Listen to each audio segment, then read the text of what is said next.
Break के बाद आपका स्वागत है। एबीपी न्यूज देख रहे हैं आप। देखिए, चुनाव के मैदान में एक दूसरे पर वार पलटवार जारी है। कांग्रेस के सांसद इमरान प्रतापगढ़ी का दावा है कि इस बार इंडिया गठबंधन की ही सरकार बनेगी। प्रतापगढ़ी ये भी कह रहे हैं कि 5 चरण के बाद 300 पार का अमित शाह का दावा सिर्फ जुमला है।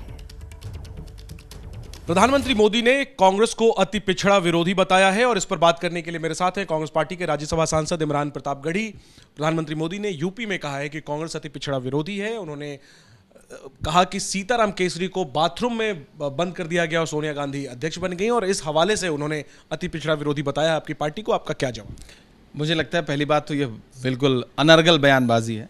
दूसरी महत्वपूर्ण बात यह है कि इस देश में अति पिछड़ों के लिए तमाम उच्च संस्थानों के दरवाजे खोलने का काम कांग्रेस पार्टी ने किया, और इस बार जो सबसे बड़ी डिमांड है इस देश के पिछड़ों की, अति पिछड़ों की, जातिगत जनगणना, उसका एक शब्द प्रधानमंत्री जी उच्चारित नहीं करते हैं। भाषणों में, चुनावी रैलियों में कहानियां बताते हैं अतीत की। सच्चाई है कि कांग्रेस पार्टी कह रही है कि हमारी जिस दिन सरकार बनी, हम उस दिन सबसे पहला काम जो करेंगे वो जातिगत जनगणना करवाएंगे।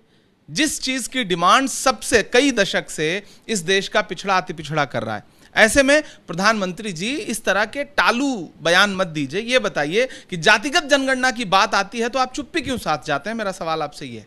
एक आखिरी में ये भी पूछना चाहूंगा सर, गृह मंत्री अमित शाह का एक बड़ा बयान आया है और उन्होंने कहा है कि अब तक जो चरण हुए यानी 5 चरण, इसमें ही बीजेपी 310 का आंकड़ा पार कर चुकी है। आप लोगों का क्या दावा है? आपका अपना असेसमेंट क्या है? गृह मंत्री जी ने ही प्रधानमंत्री जी के 15 लाख वाले बयान को जुमला करार दिया था। वो विजुअल हमारी आंखों में है। ये भी जुमला है, विशुद्ध जुमला। सच्चाई ये है कि भाजपा लगातार हर चरण में इस चुनाव में पिछड़ती जा रही है और 4 जून को देश देखेगा कि इंडिया गठबंधन सरकार बना रहा है। और इसी के साथ यहां रुकेंगे एक छोटे से ब्रेक के लिए, लेकिन उससे पहले जान लीजिए आज की बड़ी खबर।